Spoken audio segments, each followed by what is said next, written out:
Welcome to today's live. So let me just share invites. I hope you're having an amazing um, day, night, whatever time it is, from wherever you are. I'm in. It's 9. It is 7:30 p.m. Friday, Nairobi. It's been raining a bit today here, just a bit, not a lot, but it is what it is. Trying to. Why does this have to be like this? Give me a sec. It's happening. It's happening. It's happening. It's happening shortly. Where are my invites going? Hello. Hi. Hey, how are you? Uh, Good. I don't know what's going on, but it says you sent me a request, to join, but then there's nothing there. It just says your friend is live. I don't know what's been happening. It's so weird. But Yeah, anyways, I'm here. it's fine. C'est la vie. How are you doing? I'm doing. You Uh, do. it's just allergies. Yeah. So if you see me doing this throughout the day, the live because I have allergies, but last week I was telling you I was trying to get my inhaler and they'd been out. It's been a whole fiasco with it. I Mm, finally got it this week and mm, it's just been ridiculous. I can't, with asthma, you can't be without that mm. because your lungs, you can't breathe. It feels so heavy and it feels like every breath is such an effort. And it's Yeah. just so I'm kind of tired because, Mm, that last 2 weeks has taken a toll on my body, not being able to breathe correctly. So, but I mm. got it finally on Wednesday.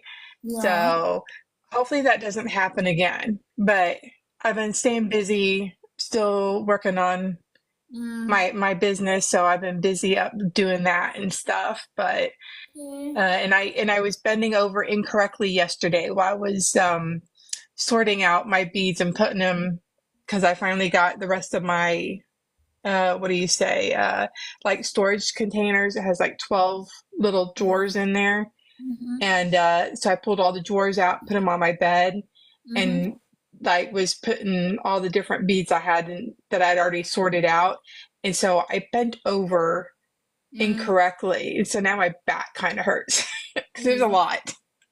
I'm So sorry. no, it's okay. I was just in a rush and wanted to get it done, and it ended up taking a little bit longer than Yeah. I expected, but it's all good. It's all good. You look cute today. Oh, thank you. Yeah. Yeah, I do. Thank you. Own it, girl. Own it. I'm like, thank you. Yeah, I left the house today. Like otherwise you just see me with my house clothes, but I left and I was like, there's no need for me to take a shower. I'll just take it like later when we are done with the whole live. But Yeah. yeah, I had such an amazing day. I got a teddy bear. I never had like a big teddy bear. So that's the video I just saw. That was Yeah, today. yeah, it's here. In fact, Oh my goodness, it's bigger than you. yeah, I need to It's so name. cute. Yeah, and I need to name it. I'm thinking, I don't know, Mr. Snuggles, but I'll name it. I don't know. Maybe name it Chris. You could.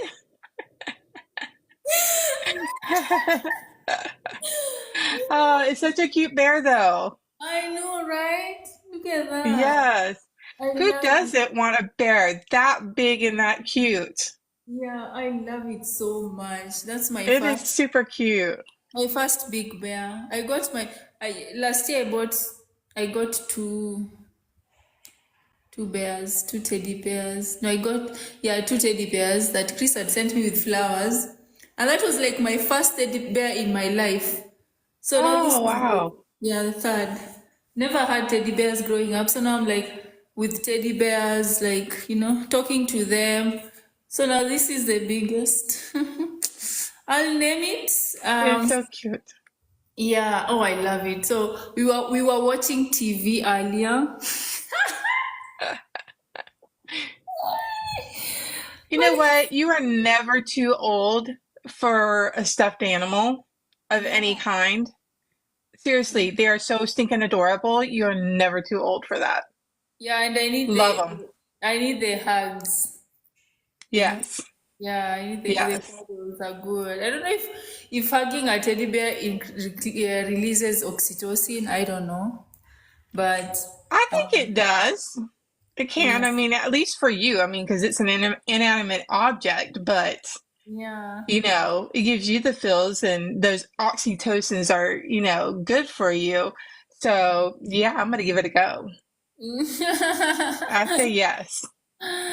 Yeah, so that has been my highlights of the week. Yeah, getting the teddy. I'm happy. Yeah, excited. Yeah, excited tonight. Oh, having my teddy. Anyway, Have yeah, it to cuddle with. yeah, to cuddle with. So yeah, Yeah. there you have it, and that was like what was my highlight. Like everything else, I've actually forgotten what happened, but just now I have like a teddy bear. Yeah, That's right. I yeah. love it. I love it. Thank you It's so so much. cute.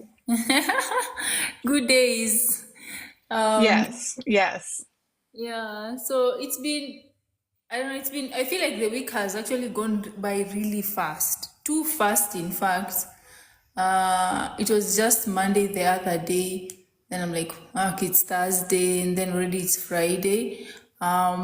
I think I was telling that to a friend, oh, the week is good. Time is going so very fast. And then she told me, like, you know what, Cecilia, time is going fast because you're actually having a good time. If you are not, it would go really, really slow. And I'm holding on to that. I'm like, okay. Right. Right. Exactly. No, Yeah. I'm with you on that. That's So true. yeah. That's true. So that was something to think about, like how time and how your life is going, and accepting the situation as is. Like, yeah, it's going fast. Okay, it is, and I'm glad it's going fast. I mean, obviously, there's a time when it goes slow, and that's also okay. Right. I mean, so, I think about it, when I was a kid, how it felt like time went by so slowly. And then all of a sudden you turn 18 and Yeah. time starts to speed up. And then you get your 20s and your 30s and your 40s, and it just gets faster. That's some that's some BS. I'm just saying. Because it's like I now really appreciate life. So why is life being so Why is it going so fast? fast? Why is it going Slow so? down. Yeah. Yeah, yeah. I think I also talked about the aspect of time to this other friend of mine. She's psycho. Is it? She's like a therapist. Is she a therapist? No, she's no, but she's done psychology.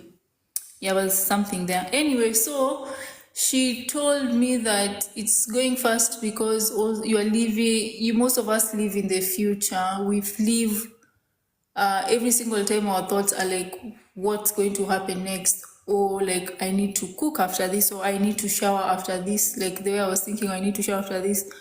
So I'm doing this live, but then I'm thinking about the next thing that I need to do. And she was Mm, like, if you took time to actually be in the present, and I asked her, how now can you be in the present? Because obviously sometimes you're taken or you're overtaken by emotion. And she was like, it's just for you to listen to what your mind is saying and bring it to the present moment. Like, for example, if you are washing the dishes, you're like, oh, you start thinking, I am washing the dishes. Wow, look at this cup. If you're like brushing your teeth, you're like, oh, look at my teeth. Oh, I'm brushing my teeth. Like, start. Like, start thinking about what you are doing at that particular moment. Then you can actually be, that's the way of being in the present and actually doing things as if you're in a meditative state. So I tried it. Oh Lord, it is so difficult. Like, you start and then you forget, and then you start now thinking about the future most of the time, and then also thinking about what happened in the past. What I need to do next. Oh yeah, I'm applying moisturizer. The next thing I need to do is my sunscreen. Something about the sunscreen instead of focusing on what I'm currently doing. Apparently, Mm-hmm. that's actually an amazing. That's good. Living in the present is good for your mental health, because Yeah. the futuristic living is what is bringing a lot of anxiety to Right. people who are struggling with anxiety, because Right. yeah, we're Because constantly you have a lot of what ifs, maybe. So yeah, living in your future is brings the anxiety. Living in the past brings about where the depressive fresh. episodes come, Yeah, right? Because true. what could have been, Yeah, but shoulda, woulda, coulda, but didn't. You're here, so having that acceptance of, that was then, this is now. The past doesn't define who you are, right? absolutely, absolutely Yeah. true. I agree. And it most Billy 001, thank you so much. Um, it's not. It's hard to start the whole thing of living in the present. Is actually not easy, but I've realized, like, if you take time to start doing it, you'll even start noticing some of the thoughts that are going in your mind, that are going on in your head, that actually believe, like, negative thoughts. Yeah. So then you start again, we say, oh, you need to watch your thoughts, but the only way to start watching your thoughts is by starting to live in the present, so that when that thought comes up, you actually now can be able to, like, question, oh, why am I having this thought? Why is this Right. in my mind? Right. What's happening? Why this particular thought? Why do I think like this? Um, so yeah, so that's one of the so that's an important thing when it comes to living in the present. Yeah, Billy has a question. He says, I need slight help, guys. What's going on, Billy? yeah, I can ask. Um, so yeah, how are the boys doing? They're doing good. Uh, Trying to think anything. So I know we just got my nephew back last weekend. He came back and he was sick. So he had some, like, just a little infection, whatever, but he's doing better. He's doing good. Wow. Um, and there's usually he's forgetful about things, like tours he has, but lately, we have garbage day twice a week, and so the last couple times he's brought in both of the garbage cans without being prompted or asked, and I think that's very sweet. And so that's been nice to see, because not only has he done it, he's not just brought in his, but he's also brought in James, because they're each responsible for a trash can, bringing it out to the curb. Wow. So that's been really good. My son is still just enjoying this self-learning adventure that he's been on for school. And so that's been great. And both the boys have I've really taken interest in, like, my business, and with my jewelry making and my glass Wow. beads, and have both come in my room and sat down while I'm making them and talking to me. So I don't know why or whatever, but it's kind of cool that has brought them in there and having conversations. So I'm not going to complain. I'm not going to Yeah. complain. Yeah. It's So good. It's good at showing interest. Um, and I normally say, like, You should be worried if someone does not show interest in what you're doing and you're living in the same house. Right, right. Yeah, yeah. So it's actually a really good thing. And I think that thing of doing things without being prompted, amazing, absolutely Yeah. amazing. That thing, it actually like touches my heart. Like, this is what is expected of you. So, but I think you've had to repeat it so many times in the past, right? So I think there is also that, like, you, for the kids, you have to repeat so many times before they actually catch on. So I don't know, there is that aspect of like, yeah, don't give up. Like, don't be like, "Oh, they're not listening, so let me just do it on my own." Like, Yeah. do it, do Oh it. no, when it comes to that, I definitely don't like, Yeah, yeah. because they need to learn the responsibility because they're not going to be with you forever. So they need to learn to be self-sufficient. They need to learn about time management. These are basic, um, what do you say? Basic needs that they need to learn how to survive in this world, and they're basic. Doing laundry, cleaning up after yourself. It's important and should not, at a point, should not need to be prompted. It should Yeah, be just, second nature to just go and do it. yeah, I get it. I know sometimes Yeah. it gets frustrating to remind, do this, do this. Yeah. I think it's just a matter of like being patient and be like, okay, they'll Hmm. eventually catch on to this. Yeah. So yesterday I was listening to the news and I like rather the breaking story of the Liam Payne guy like dying. And that Yeah. was so I was sad. gonna bring that up. Yeah, I've been seeing a lot of that. Very sad. Yeah, absolutely. And this brings that aspect of like, there's so many troubled souls out here. Mm. Yeah, I used to think like, oh, if I have all the money and I have fame, you know, that life is good. Some of us think that like, oh, life is good. And that's why I think doing the inner work, this aspect of like doing the inner work is extremely important. Yeah. Yeah, No, like absolutely.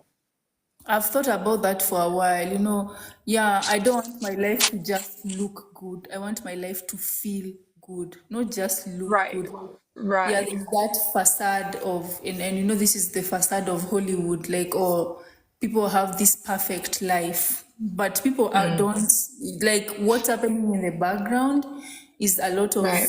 yeah, these things happening there, and people don't know how to deal with that.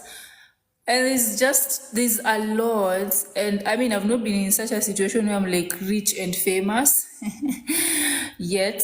But I'm like, you know what? If I ever get there, I want to be prepared. I want like to be prepared. I feel like most people get to that place, but they're not really prepared for that limelight. I think I don't know what happens, but there's just something with the whole I attention. think it's just accumulation of things that happened, and it's hard to predict what can expect the unexpected. I mean, you have to learn to roll with the punches. Things happen Yeah. in life, and I don't think you can ever be totally prepared, but it doesn't hurt to start working on the self. But this is a product of substances, um, allegedly, from things I've heard that were with this individual and that happened, and the facts behind it, because there are some things that maybe he unalived himself, but the pre-coroner results had shown, from what I've heard, you know that there was no defensive, like trying to brace for a fall type thing. So that almost feels like, in the way that this individual was acting earlier, that it was on the substances. And you can have with substances. You have blackouts. You can have a psychotic break, and if that happened, that would make sense. If they jumped off, they maybe thought or was in a delusion from the substances that they were doing something else that was not the reality of what was going on. It's a very sad situation. Very, Yeah. very sad. Yeah. So, but yeah, I don't think it was intentional just from the information that's been put Yeah. out and the way this person didn't even try to stop, Mm, themselves. They were definitely in some kind of delusion under the influence that yeah, that I happens. think is why and how that happened. Just from my background, working with substance abuse and knowledge of that, I can kind of see it. And it's a sad situation. Mm, Sad situation. Like I said, that's for another topic because I could go on a lot, like I've said in the past, about substance abuse and so on. It's nothing to be taken lightly. And these individuals don't go, "Hey, I want to become addicted to this," or "I want to." It's never like that ever. So, and it's unfortunately that they're still treated like kind of the redheaded stepchildren, mm, of mental health. mm, And that's not at all what substance abuse is. I'm not trying to glorify it, but the issues are deeper. mm. So, and nobody grows up, like I said, wanting to have an addiction. So, It happens along the way. yeah, just pray for his family and his loved ones, and you know, Yeah. yeah, Anyway, so sad. I think that it was, is. yeah, it was more known by, I think, millennials and Mm, Gen X's. Yeah, I don't think the Gen Z and the Alphas actually know him as much as we did or grew up with such music.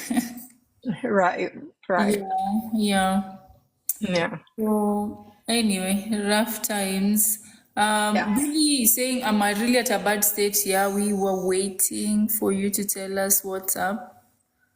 Um, if something you want to talk about, do let us know. Means okay. Just wait as he types. Yeah. Anyway, so should I go to the questions? I think Billy's responded. I'm at my say rock bottom at the bottom. Yeah, I mean, I always say rock bottom is a place where it's a defining moment. Like most people actually have to hit rock bottom to make like really significant changes in their lives. And I know stories from rock bottom. Like if you've ever had those people who've actually made it in life, like you hear stories how they started, and someone will be like, "I was homeless," and then like you're like, wow, and then someone is like, I lost my job, I lost my house, I was living in my friend's couch. Yeah, There's you have to, I think that's the one, like you have to get to rock bottom, and rock bottom to me is a sign that there's something you've been ignoring to do. So it's like it's time. It's like it's forcing you to actually make some sort of change, or to take some sort of action. And that's when I tell like most of my clients, like, you know what? You have two choices. You either need to take action or you need to wait for like rock bottom, because it's definitely going to come. Yeah. Yeah, I mean, it's so sad though, Billy. I feel for you. Like, yeah, it's a difficult place. Like, when you're at your worst, and in this world, there's no one who will ever understand you. Like, understand you unless they have been through the same situation. But even if you've been through the same situation, it's never the same circumstances. So the aspect of I understand you is I understand you in terms of I've hit rock bottom myself, or someone else would probably like I understand you. But ultimately in this life, it's our responsibilities. It's our responsibility, even though most people are actually lucky to have support system, which at rock bottom you need to look for a support system, or rather if there is a support system around you, I think that's the place that you need to lean towards. Support system also has a way of helping you put things into perspective. And also a physical support system is also, for me, is important, like someone you can talk to on a it's like in real, like someone you can actually talk to in real, not on the phone, not on text, like meet someone and be like, okay, so this is what I'm going through, if that is possible. If no, that's not possible, also talking to someone would help you put things into perspective. And hitting rock bottom is a thing. This is what I would tell you to do.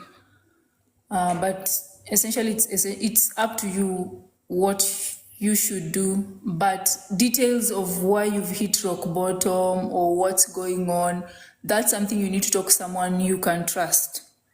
Right. And looking at what you have control over and what you don't have control over Yeah, is very important, because if you don't have control over it, that's what was um, into, yeah, true. the unnecessarily, worrying about shoulda, woulda, coulda, but didn't, like if it's already done, it's done, type of situation. So what do you write down what you have control over in this situation and what you don't, because that will help you, uh, because when it's in your mind and just thinking about whatever's going on, it's very abstract.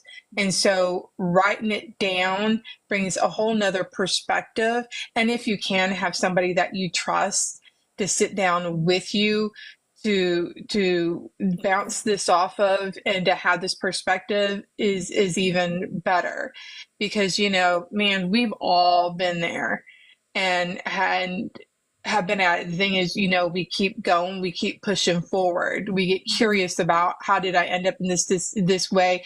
What can I do to make it different, right? Because the one thing in life you are promised is change. Change is constant. That is the one thing you can always be promised about. Change is constant.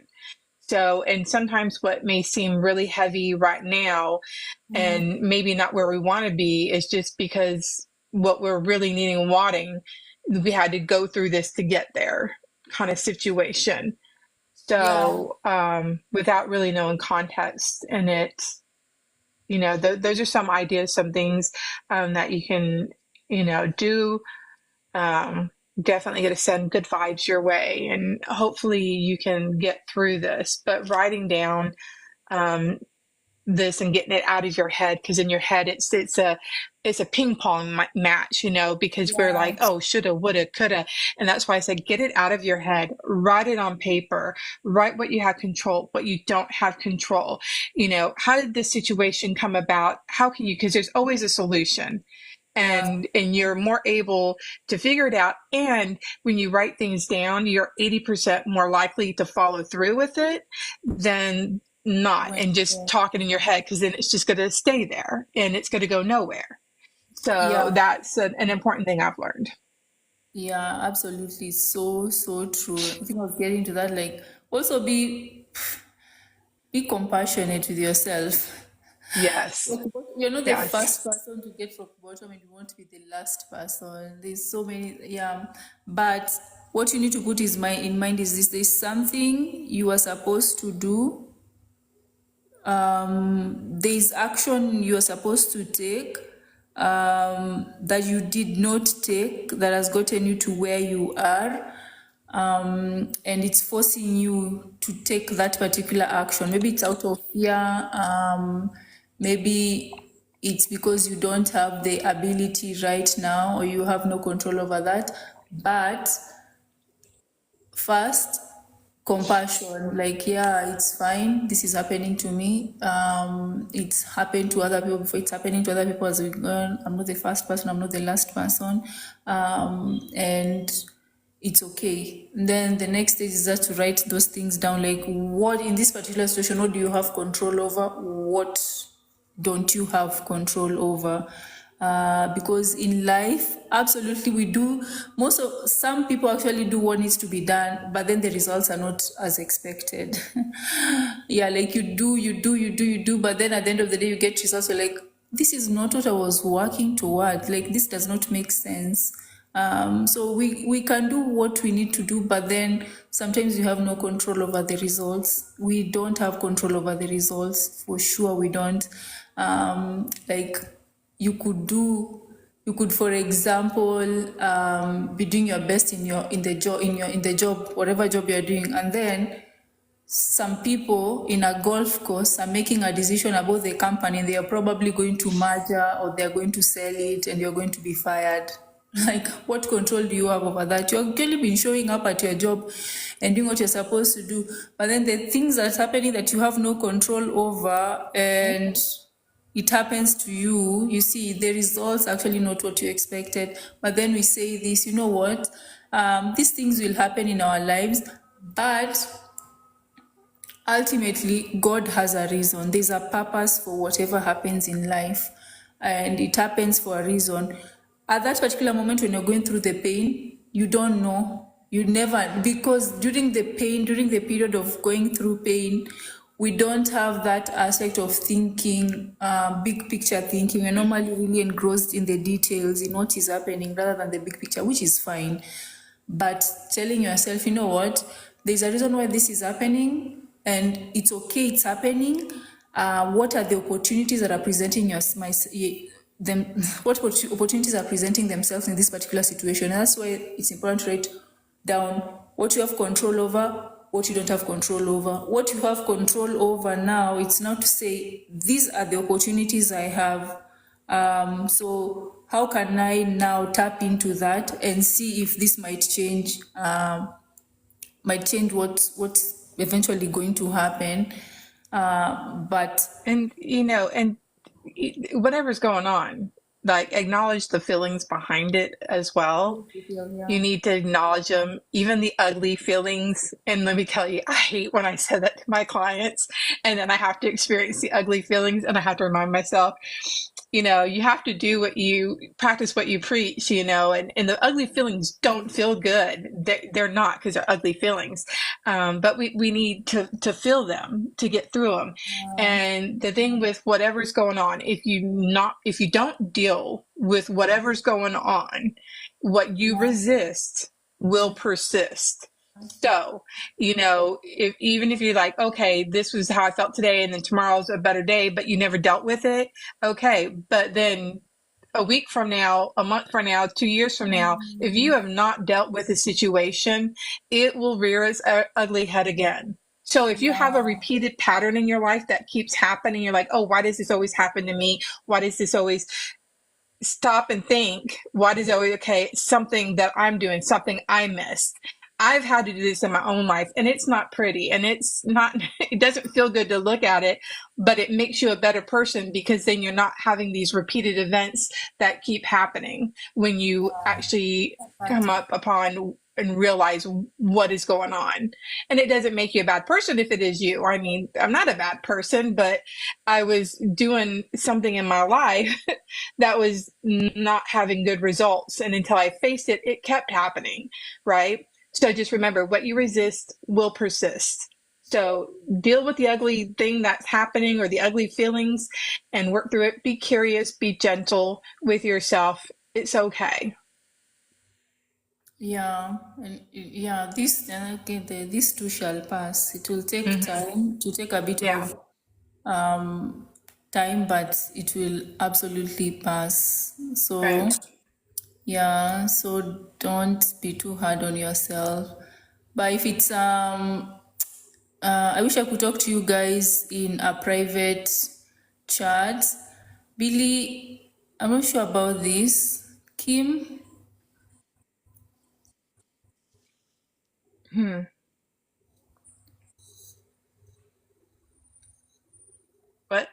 Sorry. No, Billy is asking, I wish I could talk to you guys in a private chat. I mean, do you not have like someone that you can, Reach out right? to. So, because like what we're doing here is not therapy. So I got to put that out there because even though I work as that, that's not what we're doing, for reasons we can't, sit there and do that.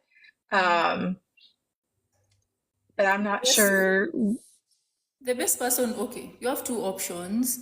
The best person for you, if this situation is a situation that requires you to move forward, and if it's okay, there are two kind of situations I know in life. The first situation is someone who's going through a very difficult situation that requires them to go to the past and live through the past and sort those issues before they can actually move forward.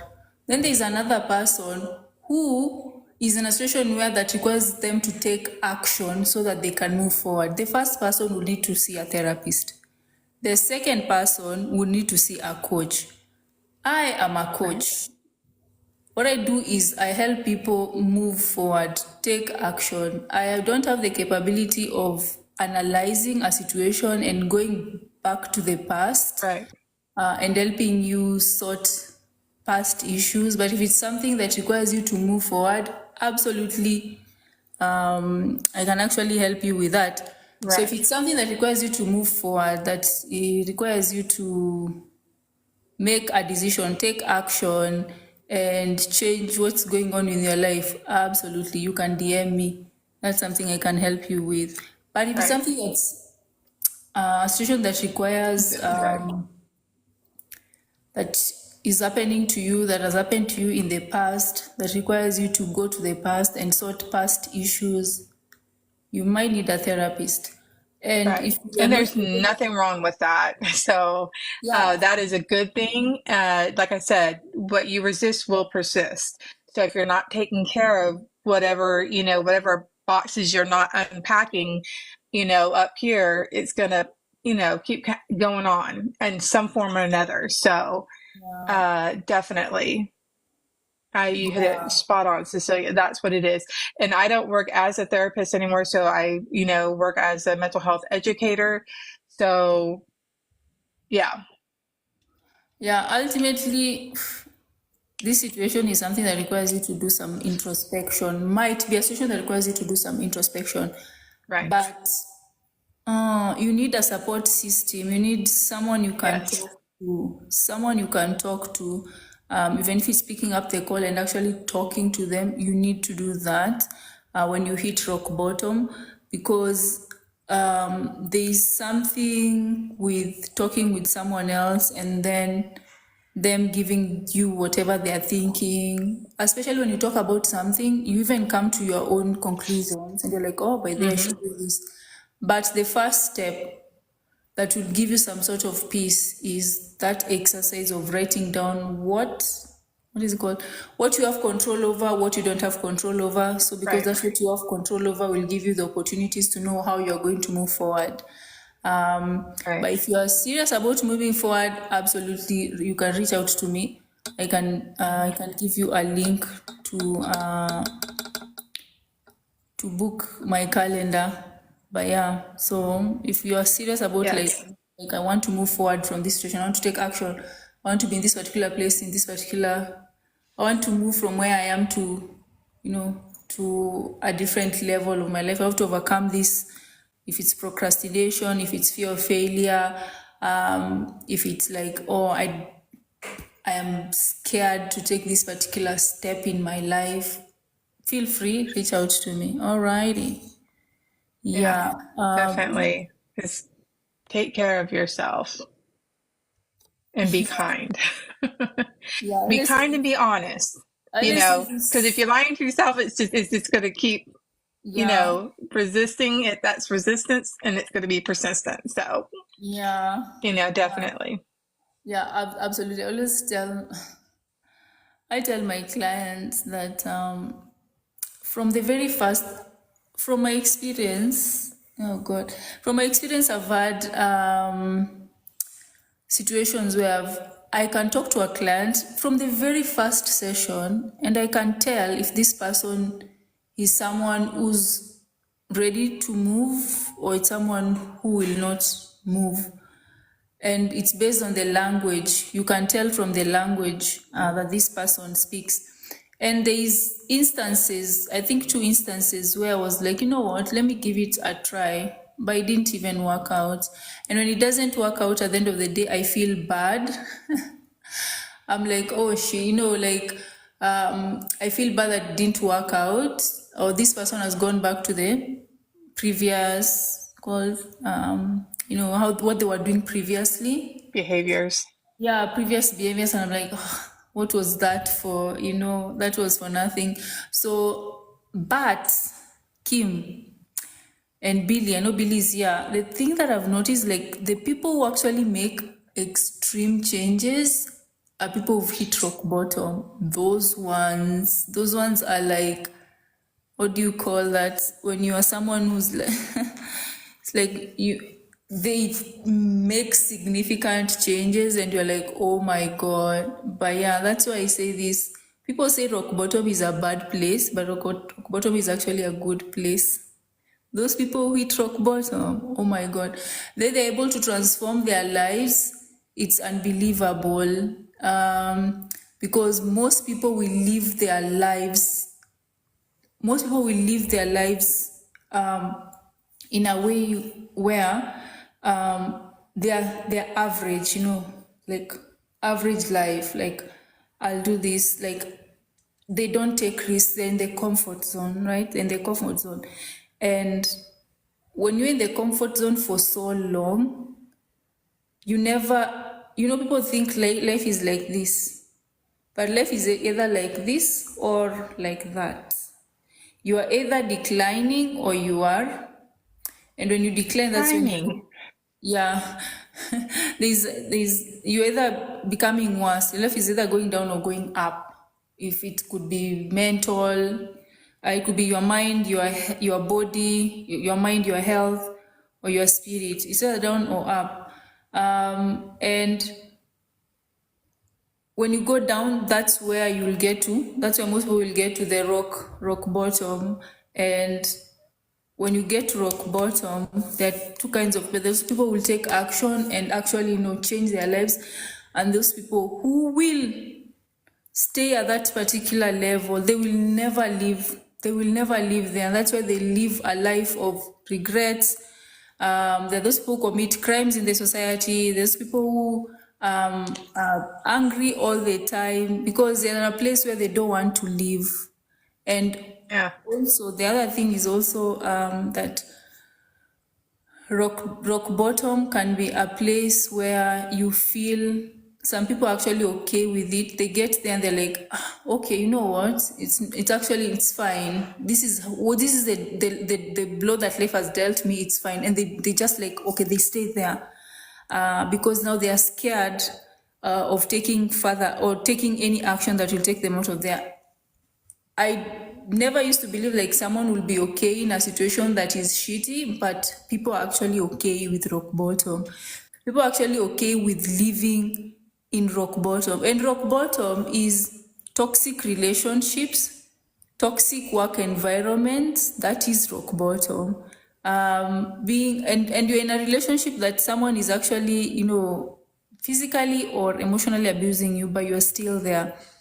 What happens when it goes for long? You might actually end at the end of your life because there is always an end to these particular situations where we call them rock bottom. So any situation that is uncomfortable, any situation that is you feel like this situation is actually uncomfortable, it's a sign for you to make a change. Because if you don't make a change, your life just becomes Keeps even repeating. worse. Yeah, it And keeps repeating and becomes worse. I always call it the weight of the greater of two evils. The situation that you were just talking about, Cecilia, people that have difficulty coming out of situations that are toxic or not good for them. some of the reason that these individuals stay in these predicaments is because that evil they know, right? So if I stay in this predicament that I know is not good, that's bad, at least I know what to expect. But if I Yeah. make a change, that's Mm, for most people more scary, the unknown, so the other evil. yeah. And this is where we have to talk. This is where I was talking about, that change is constant. You have to be willing to roll with the punches, change and make those changes, even the scary ones in your life, right? Mm, Because not making a choice is making a choice. So staying in that predicament, you're making a choice. yeah. And that can be difficult to hear.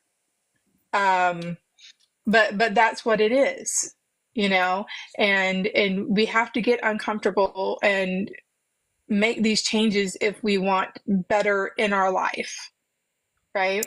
Yeah. It's it's a sad it's a sad situation, but it's possible, but it's a good place. Rock bottom is a good place. It's a sign that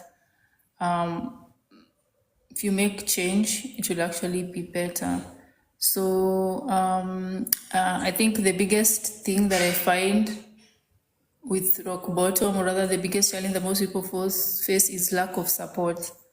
Actually, you think people Yeah. have support systems, but they don't.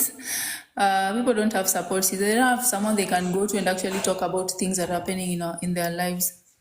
And Right. it's so important that in life, as you move through life, if you find someone that is actually good, like hold on to them. Like, you know, it doesn't have to be daily communication, but remember their birthdays, blah, blah, blah. Just let them be close to you because, this is someone who's true, who can come through for me. And when I'm going through shit, I can actually call them and they'll listen to me. They won't judge me or decide, you know what, I'm going to tell on you, especially, when you're in such a situation, you don't want other people to know what's going on. So But that's yeah, also where using your communication skills help. So when you're going to set individuals, if you're wanting help solving the problem, let them know, I need some help. I need some ideas. yeah, If you're just wanting to vent, you need to tell this individual, I just need to vent and I just need somebody to be present with me while I vent. I don't need anything to be fixed. I just need to vent, right?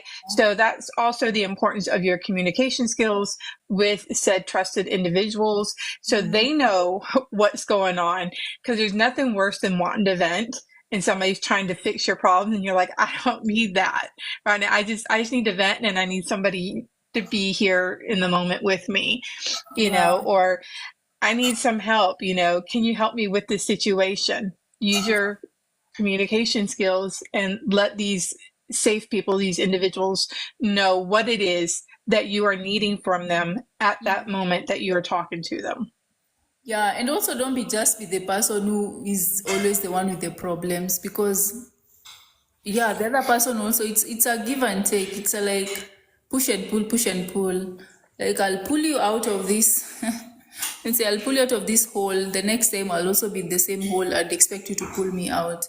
And that's why it's important to, be also someone who is the same with other people. And when I think about this, is what comes to mind, Kim.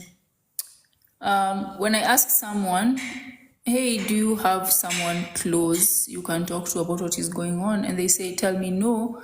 That's when I realize they probably also have issues with dealing with other people.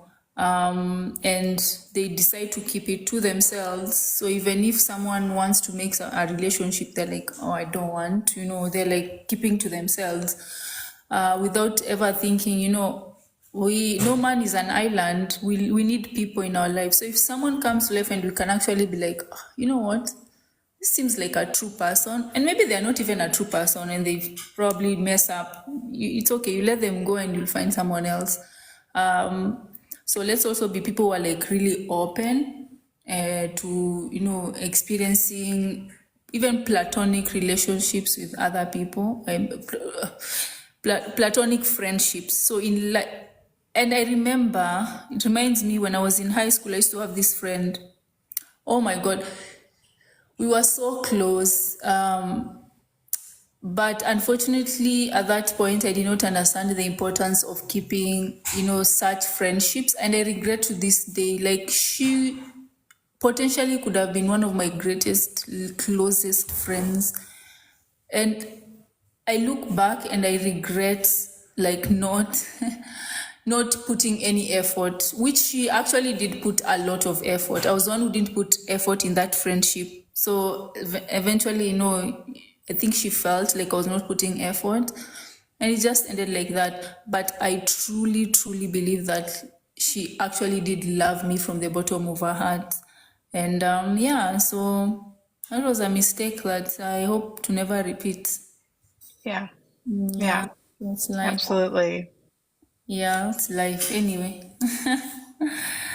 Okay, so let's go to the questions. So we talk about parenting teens, and one of the things we do is go through some questions that could be from teenagers or the parents, either Mhm. teenagers or parents. Um, so I don't know if I start with. I just saw yours walk by. Yeah. I'm gonna get He's, him over here to talk with us one day. he's very shy. He'll be like, I don't know what. One answers yes, no, No. hopefully, maybe. Teenagers. Ah, wow. Okay. Okay, no, this is not a question. This is more of like a. Okay, wait. My son, okay, 16-year-old. You're welcome, Billy. I'll watch out for your message. Yes. Why isn't this loading? Bear with me. I'm waiting for it to load. I don't know why.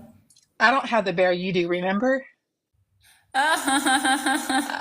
Yeah, bear with me. Bear, yes, bear I is mean, with technically me. I do, but it's not in this room. So, I Is mean, I yours could as big probably as draw one. mine? No, I have three. Is yours as big No, as mine? I have like a bear no, like mine's little. So, I have two little. mine's actually one of the last gifts my husband got when he was in the hospital. Oh, So it was his little bear, and he told me to take it home, and I missed him. And so it's a little, Billy, you're welcome. Mm-hmm. yeah, it's sad, but sentimental, you know. Yeah. So, hmm, Hold on to that. Yeah. Oh, yeah. wow. Yeah. I'm And I sorry. think I do call him Mr. Snuggles because that's what I did with him. That's weird because that is the first name that came to my mind. But maybe I may change. I'll just call him Chris.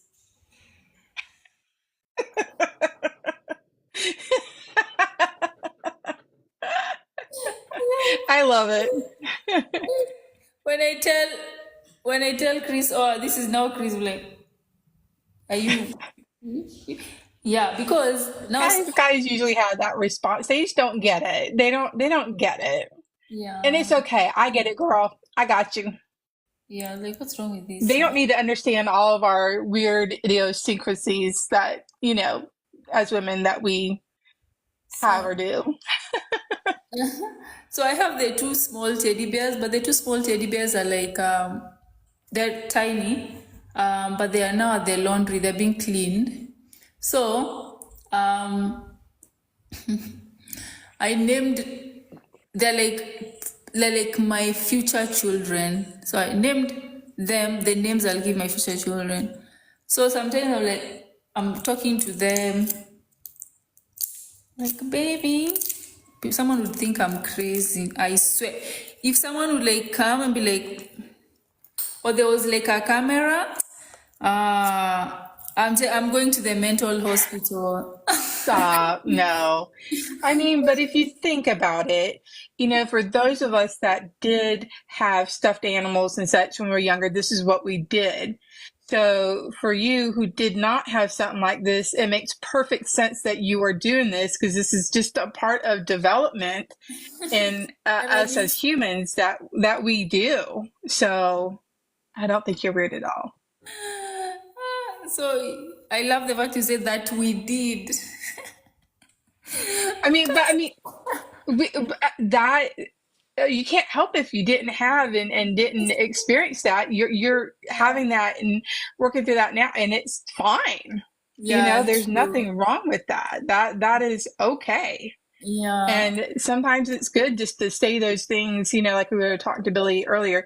It's good to say things out loud, right? And not keep them up here. So there's power in writing things down, yeah, yeah, but there's also power in saying them out loud yeah, because you're using the muscle memory of your mouth, you're using the muscle in your ear to hear it, and you what you thought was maybe so bad is not so bad, or maybe something you thought wasn't so bad was actually a lot worse when you said it out loud.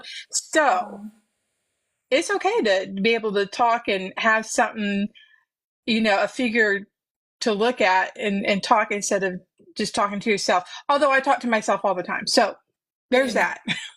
I guess, yeah, same thing. Yeah, I think it's the same thing. It's important. Yeah, this conversation that we need to have with ourselves, like, what do you think I should do?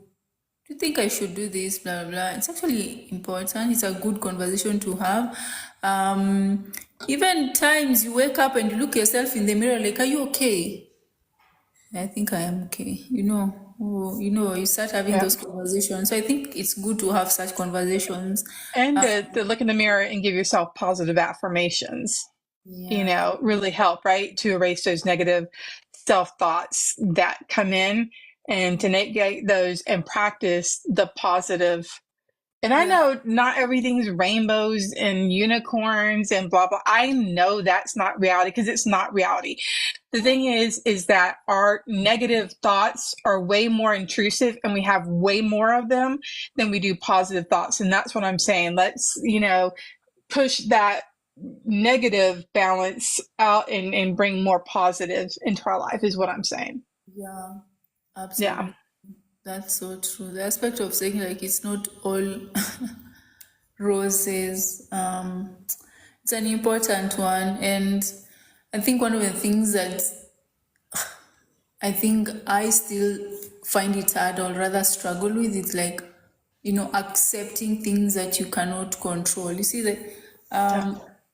and even like, yeah, it is easy to just like, say that, and when in such a situation, write it down and be like, you know what, I'm not able to control this. Let me focus on what I can control. But it's still so difficult. And I think Mhm. the thing is that accepting the outcome, the results, Yes. that is something. And accepting the results in a way you're like brutally honest with yourself, because there's sometimes the results are purely your fault. Like you didn't put it any effort, so it's actually your fault what happened. Like, take responsibility. And then Yeah. the other times it's actually, it's outside your control.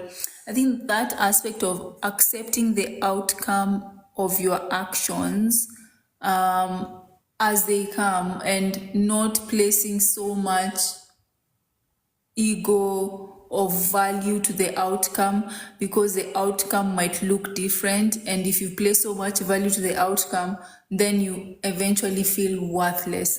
That's something I've been trying my best to actually keep in mind, like, yeah, I'm doing this, but what if the outcome is not, this is the outcome I want and these are the actions I'm taking. But I need to Right. also be sure to make sure that this outcome might look different, and that is okay. That is Exactly. something that I'm putting it in my mind. I'm putting it in the people I talk to's mind. Like, yeah, the outcome might look different than what you expect. So you need to focus on the journey, the process, Right. because during this process, this is where the most value is. This is where you're going to find the most joy. The joy won't come from the outcome. That is a one-time thing that will probably happen and it will go. But the joy comes from enjoying the process. Because the outcome, the results, most of the time are outside our control. In fact, they're outside our control. The results are out of our control. Like I was saying, yeah, you may do all the work in the office or whatever it is, and at the end of the day, you just get fired. Like, was it, and you didn't do anything? There was a merger, there was an acquisition, and they had to downsize. What did you do? Nothing. It wasn't your Right. fault. So the Right. results are outside your control. So it's important when you're doing something that you think about, okay, this is the outcome I want. Yeah, what if I actually don't get it, or the outcome looks different, or results look different? I'll be willing to accept as it is. So I'll not put so much value in that outcome. What I'll put value is the process and living in the present. Yeah, that's what is Right. important. Right. Anyway, yeah. So yeah, we have a question here from a parent. Okay. My son, who's 16, got his license in June this year. First week driving, he grazed a car while pulling into a parking spot. That sounds like me. Wait, let me hold on. The car he hit was a rental, and rental company is pursuing a claim. We know this license, this will increase rates at renewal. Now, this week, my son got a speeding ticket going over 60 in a 35 zone, which in my state is a criminal traffic offense. He's been Oh, I warned mean, and that's like double, almost double the speed limit. That's, whew. yeah, What were you he's been driving that fast for? Yeah, he's been warned and coached and lectured at the consequences of speeding previously, but he's hard-headed and knows more than his annoying dad. And now here we are. We feel lucky no one was hurt, and he wasn't in an accident, but we are worried sick how to handle this. He had minors in the car, which is also illegal here until you have a more driving license. I don't know what that means. In his Oh, thought, what? I don't know what he means here, but it's not important. In total, his tickets are for 10 points, and we have to go in front of a judge where he's meant to get a fine or 10 to days in jail, 10 to 90 days in jail, or both. 6 or more points in a year is typically suspension until you are 18. So he's possibly going to have his license suspended. So Good. he's asking this question. Number one, do we go in front of a judge and ask for reduced consequences? This would hopefully allow him to learn a lesson, pay off his fines and increased insurance costs, but keep working and driving. Number two, go in front of a judge and let my son deal with whatever happens, good or bad. He was warned at length and now has to face the consequences. He can advocate for himself and deal with it. Number three, we go in his license, we go turn in his license, sell his car, and he then has to wait until he's 18 at minimum. So basically, we enforce consequences no matter what happens. Or number four, something else I'm not thinking of. Okay, he's asking, is there something else I'm not thinking of that I should do?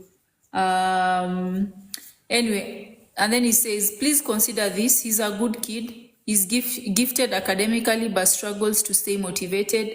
He has won district-wide academic awards.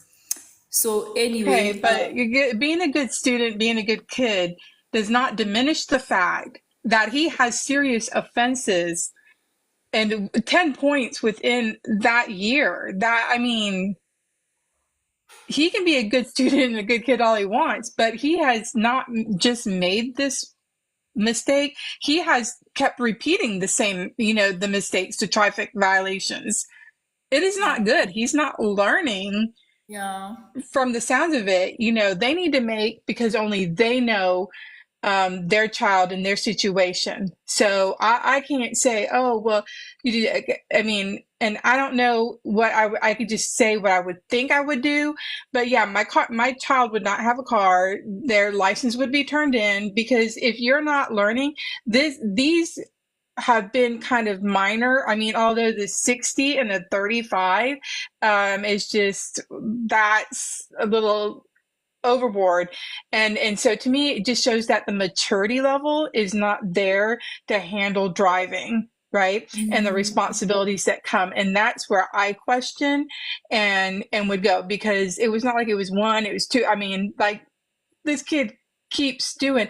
And so if he's done this, what has he done that he hasn't got caught doing? Right? If he's already had this many that he got caught doing.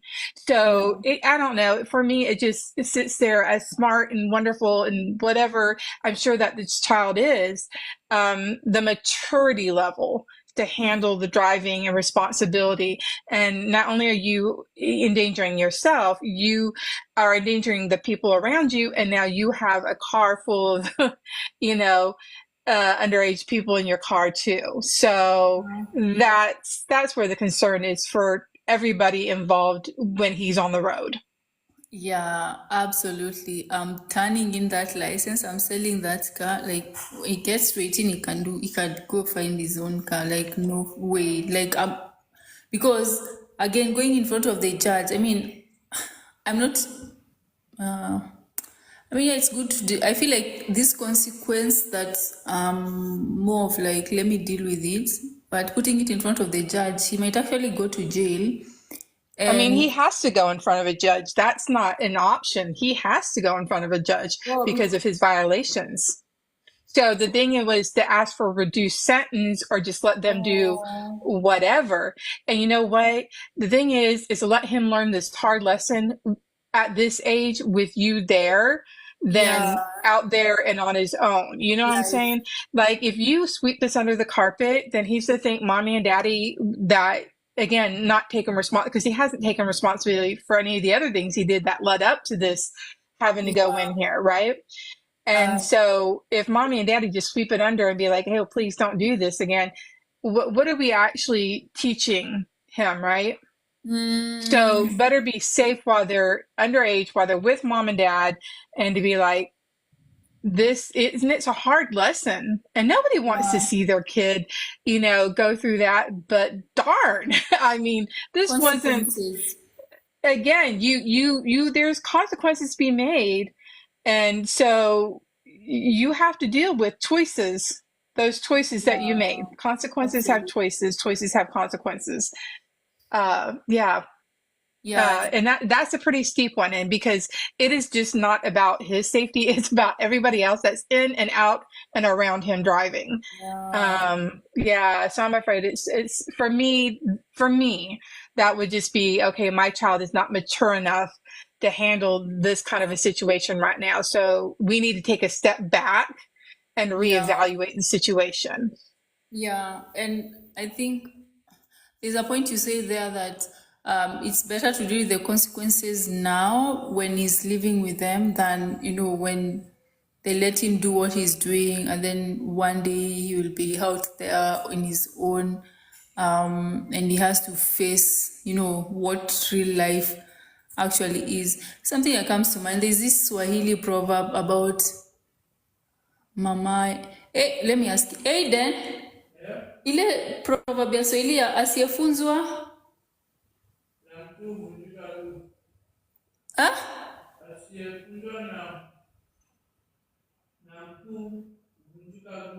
Sifunzwa na mamaye. Yeah. Ufunzwa na ulimwengu.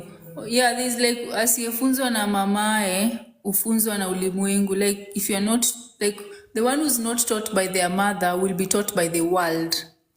Yeah. So that's what Swahili problem. Then there's another one for asiyesikia la mkuu uvunjika guu. The one who does not listen to the wise will break a leg. So anyway, essentially here, like, if during the period you're with your parents, facing consequences and all that, you're not taught, the world will actually teach you. It's actually waiting to teach you. And the lesson I think Yeah. out there is worse than the lesson when you're under your parents' wings. Yeah. So I mean, and anyway, mind you, this kid will be getting some lesson from the outside world, which is the law, because yeah, there are laws, there are rules you have to follow in life, and you don't have to agree with all of them. But there's rules in your house, there's rules when you drive, there's rules, when you're at work.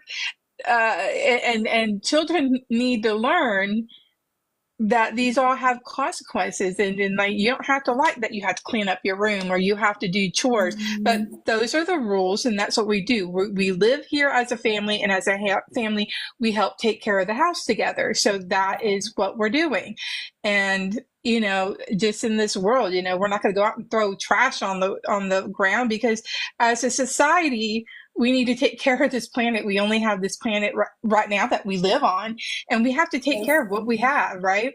So Yeah, again, rules. You have to and that's going to be a tough lesson for him to learn. absolutely. He's gonna hate That it. it's going to suck, but thankfully at this point that he's not 18 or over age, and his parents are there to help support, and whatever. But don't close your eyes and be like, oh, because he's such a good son and he's such a good student, but he's made a lot of bad choices, and for those he does need to take responsibility.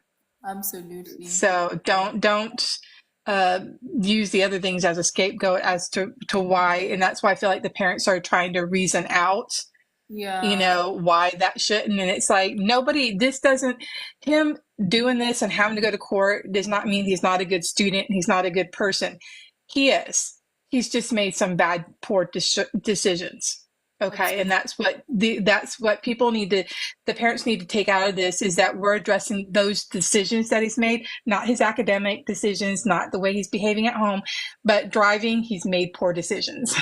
And Yeah. these are the consequences. Yeah, him getting the district's academic award does Yeah, not it has undo what he's nothing to do with his doing. driving skills Does not or driving absolutely. decisions.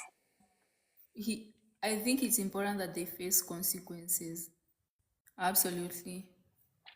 Right, because if Okay. he was division whatever, and he was doing something there and he didn't come to practices and doing that, you think they're just going to go out and let him play? No, you missed practice. You didn't do this. Yeah. I don't care if you're a star person. If you're not putting in the work and effort, you're not going to get out there just so you can shine. You have to be a team player. Yeah, So, absolutely. Yeah. yeah. Okay. So this other one is, am I a bad parent? My daughter is 18. A year ago, she met her boyfriend, and since then, she spent entirely too much time with him almost every day. I personally don't like him. I think he's incredibly disrespectful, and when he comes to our house, he doesn't say hi or speak to me in general. He never did.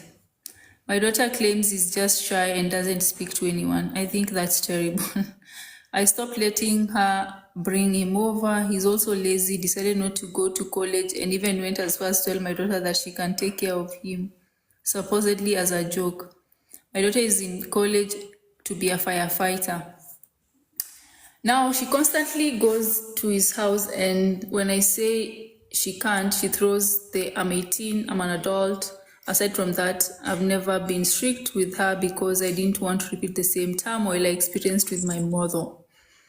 Me and my daughter were incredibly close. Now she's rude to me, disrespectful, talks back, huffs and puffs, constantly fights with me, and doesn't do any chores at home. She's acting like my house is a hotel.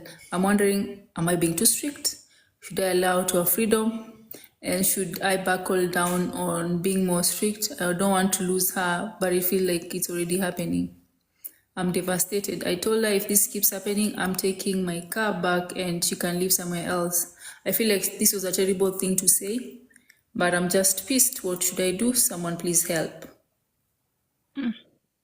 Again, we're just hearing, the one side of it and only what they're wanting to tell us. So it's really hard to make a lot of comment on that. There's so many things, because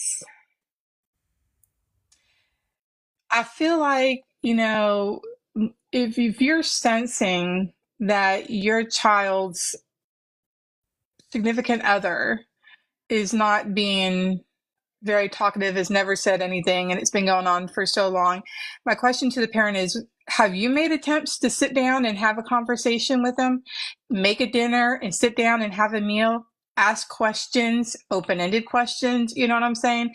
Have you taken, because you said this parent has said they've never liked the significant other. So how, I'm just curious, what they have done to try to, open up that individual if they're quiet, whatnot, and maybe has their own bias toward this individual caused this mutual reaction between the two, you know what I'm saying? Because even if you talk to this person, but if you have these feelings, sometimes our feelings and actions can show louder than our words. And so I don't know if this is something that's being read between the two. So the two are at a standstill, mom and boyfriend, right?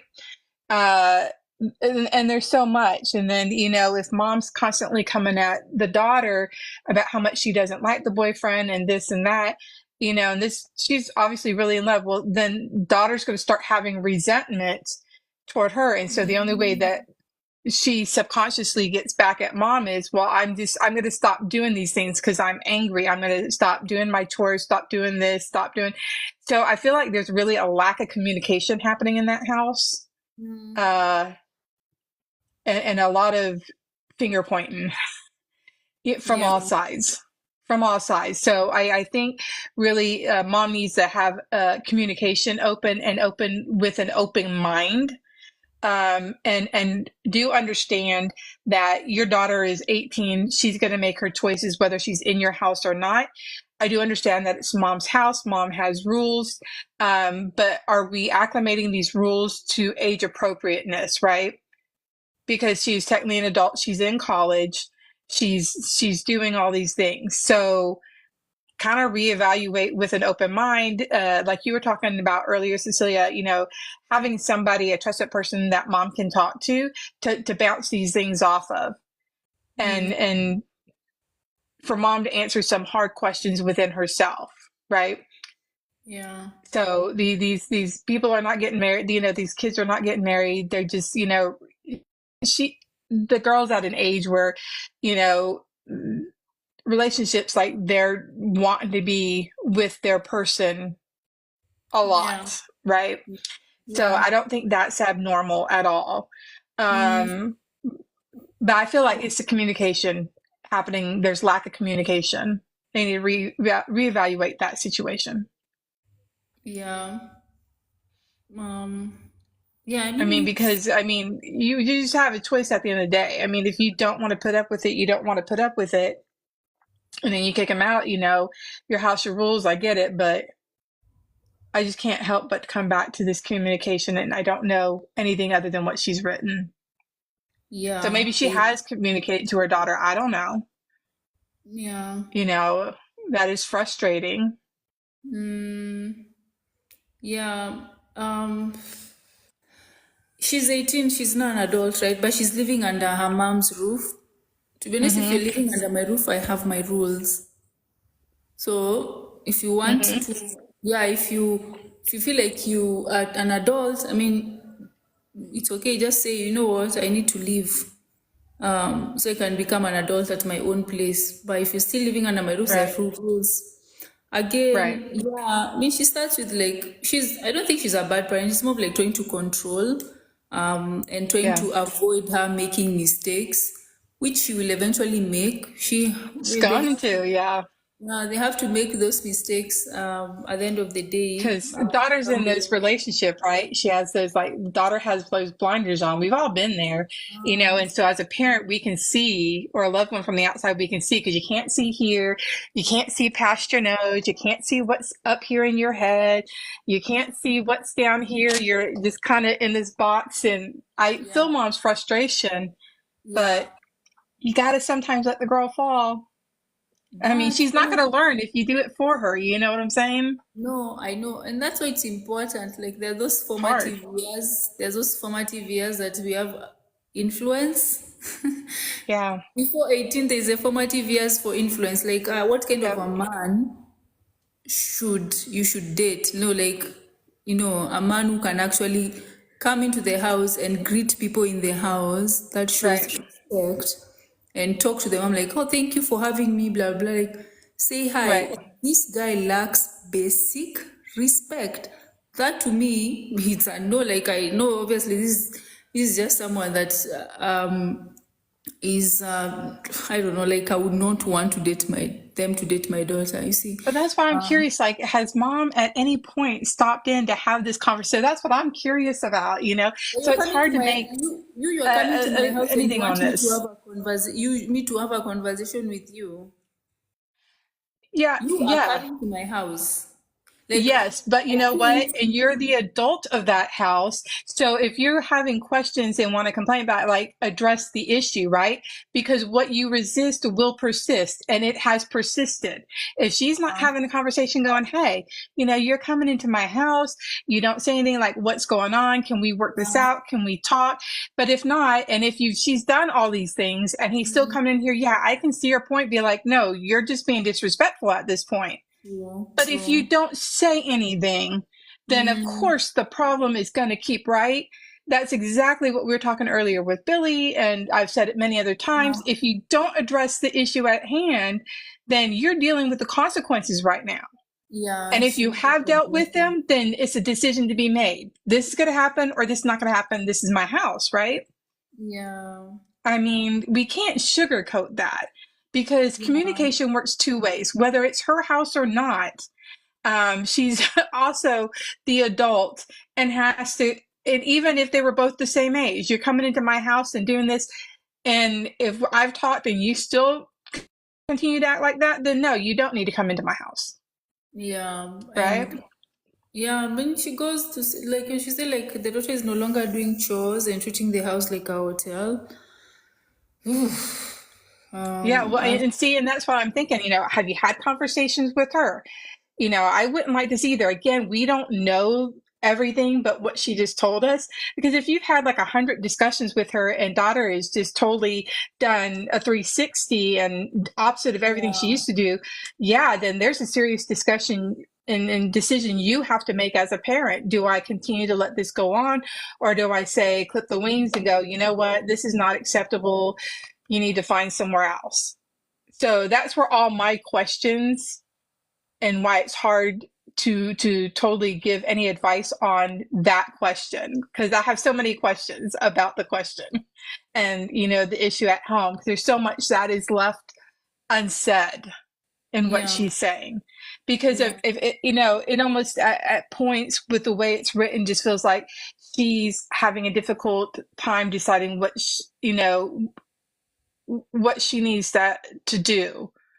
So if I'm saying that, then I'm going to make the assumption she's made all these attempts to talk and it's not working. And if that's the case, then mama, this is on you. You only know what's good for you and your daughter, you know?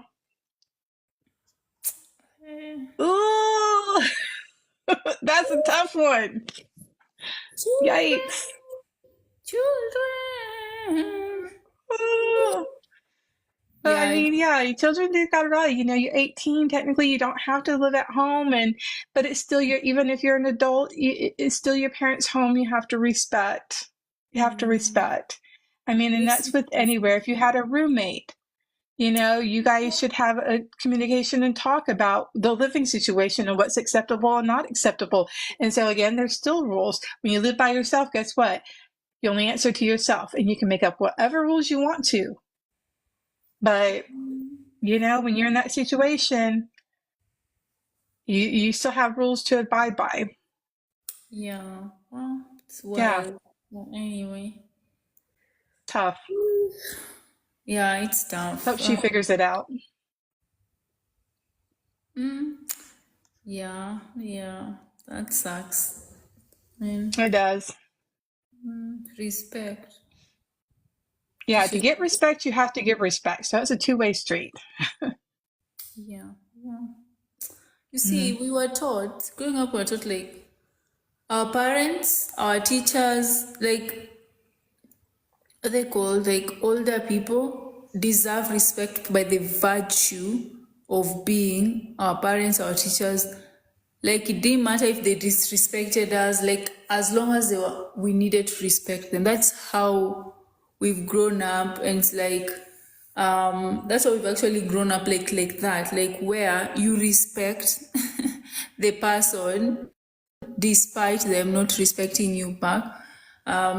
So some of these things Yeah, I know that works, and maybe works because you fear. It's out of fear. We fear that my teacher is going to like punish me if I don't respect them, or my parents is going to punish me if I don't respect them. Uh, I don't know. I feel like sometimes that actually really did work because there is no way you'd be in my father's house and leave the dishes, leave the dishes Oh, not in unwashed. my house either. Not in my, not me growing up. No, no, that would not have No. flown. Mm-mm. Yeah, so My dad, sometimes, matter of fact, my dad was so bad. Like, if you didn't sit there and do the dishes correctly, like for the night, he would take everything out of all the cupboards and you'd have to wash it all. Like, you didn't mess around. So that was the, excuse my language, fuck around and find out. I didn't want to find out, so I didn't fuck around. yeah, oh I my was not God. going to wash all those dishes. So I made darn sure those dishes were spotless when I did them because I was not about to find out. Definitely. I Yeah, would have never came up in my house and talked to my parents or had anybody talk to my parents in any such negative way. That would not have flown, girl. I'm with you. Mm-mm. yeah, yeah. So I don't know, like, if it's, because I feel like sometimes, I don't know if it makes sense, like, to just, tell this, there's some sort of fear that has to be instilled because I feel like raising children where you're like, it's laissez-faire, like, I don't know. I feel like the other parenting actually did work because I know the Gen X generation, the previous generation, actually very well. They're very respectful. They're actually proper people, even though they're dealing with their own traumas. But they're actually, I feel like they're actually better than the generation that I'm seeing. And this is a generation that has grown up with, let's talk. The other one was like, do what needs to be done, or like, do what I say you do, and because I said so. The other one, this generation is like, do because of A, B, C, D. I don't know. It's just something there. It's definitely, I mean, the world today is definitely uh, a different time. Yeah, It is different.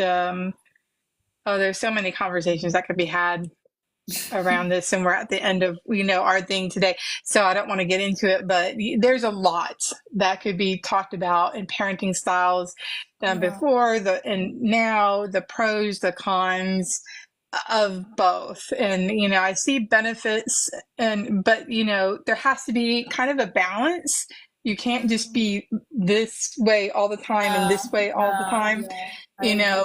And at the end of the day, your parents, you're not here to be your kid's best friend. And I know a lot of people are going to be mad when I say that, but you have to be a parent first. That is the most. They have plenty of friends, right? We have, and I love my son to death, and we do so many things together, and we have so much fun. But Yeah, I'm his parent, you know, yeah, and he needs that guidance from mm, me as a parent. yeah, So, yeah. Balance. I think that's what is important. mhm. Okay, so let's look at this final question. It's from a teenager. Oof, okay, so the amount of blatant discrimination against men I see is crazy. Can we accept everyone is equal? Like, I'm not going to assault anyone, and not all men are the same. Chill. The title was a little obvious, but like, chill out, guys, for real. Had a girl call me RR the other day, that word. Also, men at this point still have privilege in society, but overall, we have it pretty tough. It seems like, in general, misandry is much more accepted than misogyny. Misandry is much more accepted than misogyny. So I guess this is a guy. Yeah. Yeah, so um So he's facing a bit of discrimination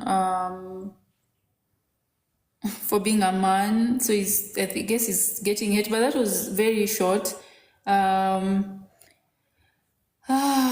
but yeah, I don't know. Like we've had generations, or like rather periods of like putting women first, girl child this, girl child that, men, misogyny, there's a lot of misogynistic, blah, blah, blah, men who exist. But to some extent, I sort of agree with him. To some extent, I agree with him. Maybe I agreed with him more than 50%, because I myself, having worked for the period I've worked, and I've been interacted with both men and women, I actually got the sense that, yeah, men are actually not cared about as much as we care about women and girls. And I think we are going to see those consequences very soon of neglecting the boys. We've put so much effort on the girls. We say the girls, and say the girls have been mistreated. Also, we need to put more effort on the girls, and that has been done, but there is a price to pay. And that price, I think we've started seeing the results where we're seeing men, nowadays are just like, Well, I they've think I think given up. people put men because there's some bad seeds out there, and then they put all men in that pot of bad seeds, and it's not fair because there's just as many women that are not very nice and they're bad seeds, but we don't do it to them. So I see the double standard. Also, if you look at, with children and divorces, women are more likely to get Yeah, the yeah, children than the fathers. And I've seen it to men in my life that should have had the children and the mothers should not have. yeah. And so the court is very toward women. Also, if we're talking about SA, sexual assault, um, we always talk about and look at the women that are essayed, but we don't speak about the men. And so many of the men in that go unreported Mm, um, because of this. So yeah, I do think there's an unfair balance in mm, that. If we even look at in society, you have a boy, I have a boy. Even growing up, having a boy, I remember going looking for clothes, and it was so limited. The boy clothes and the suggested, in there, and the girl section, we have so much. The boy toys and the girls' toys, the girls have so much and the boys have. So if you see, there is a pattern from even at a younger age, because I was pissed as a mom. I was like, where are all my choices for my boy and his clothes and his things, I mean, you even yeah, see it in small things like that. yeah. So I mean, I can see both. I'm glad that women feel safe enough to stand up and report and to do these things. I'm glad to see that, but we also can't forget about the guys because they do have these things happen to them where they're being, sexually assaulted or at workplace being harassed, and we don't talk about those things. They're not discussed. Mm, So, yeah. So they I can kind of see that. Yeah, there is a double standard that exists for sure, men, women, and Right. yeah, the same things that applies. Like, yeah, let's treat each other equally, but yeah, on some instances, yeah, Call when out those that need to be called out, but don't put down a whole population of male, female, or race or a job title. All these people are bad because these people in that field made bad. That's what I'm saying, is that we have to make up decisions, believe half of what we read, half of what we see, half of what we hear, and make that educated decision on the other part. Don't just follow, yeah, don't be a sheep, and yeah, just follow because other people are doing this. Take a step back yourself as an individual and look at the situation, mm, right? don't be so easily, and that's hard because there's been so many psychological, studies that have been done about how people put into a situation will follow the lead. Don't Mm, follow the lead. It takes so much strength to be a leader and to stand up, because you're going to get a lot of backlash from people from having your own thoughts, but have your own thoughts. You're an individual. yeah, true. Oh, it's crazy. I mean, Mhm. that conversation is actually a very, the gender issues actually it's a hot topic. I think It's a very mostly, hot topic right now. yeah, it is. But choices have consequences, and the consequences, we have started living them. And I think it's even going to be worse than it is up now with the kind of men that we're currently having. So, and now we have the women saying, oh, the men are not like this. Oh, yeah, they're not like this because from a very young age, they've been taught not to be like this. Right, because we don't look back at the root of the problem, like how that started. We're just like, okay, the people here now, well, how did we get to this situation? And Yeah. that's in all aspects of life. They just want to make a quick judgment about why individuals or so on is like this, but let's take a step back and look how we got to this place. And so I think that's a better question to ask and to look at and to be more curious about, Yeah, and again, as in anything in life. yeah, even for us raising boys to become men, I think for me, most importantly, is that the boy has a man that he looks up to, someone who can actually, show him the ways. But also very extremely important that to know the reality of what is happening out there, things that are going to find out there. Like, you can one night just your life changes because,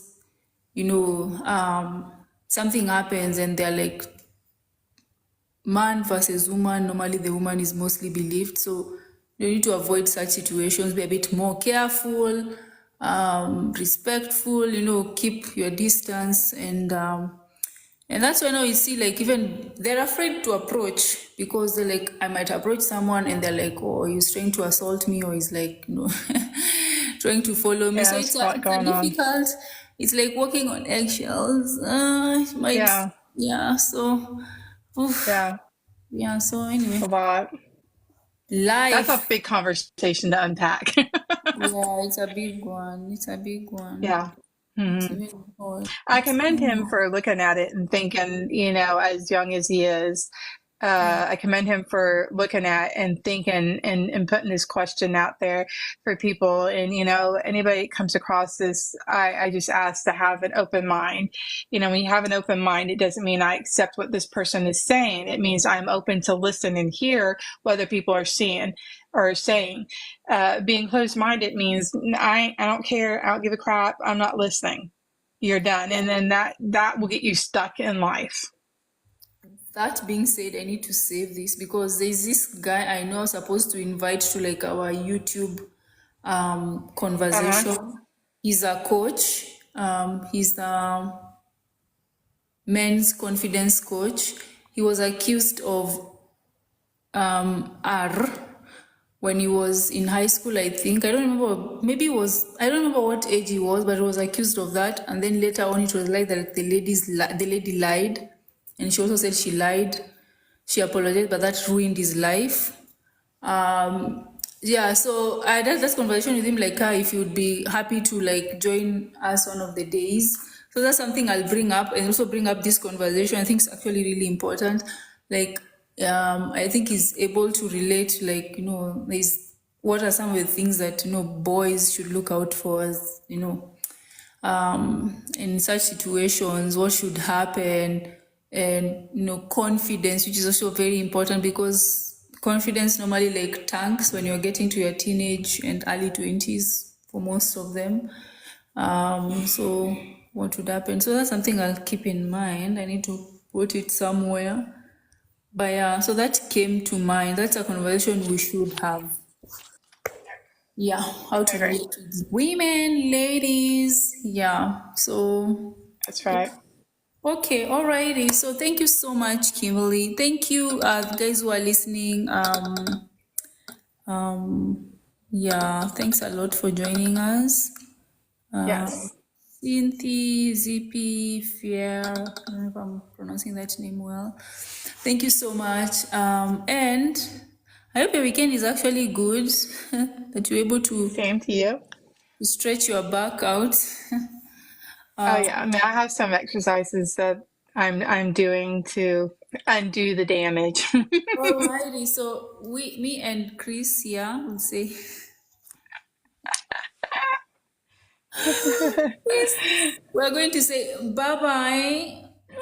Bye. Oh, it's not supposed to talk like that, like bye bye. Have a nice weekend. Bye-bye. That's so silly. Anyway, all right. So thank you so much. Say hi to everyone, Kim. I will. Same there. Okay, I All right. will. Bye. Bye bye.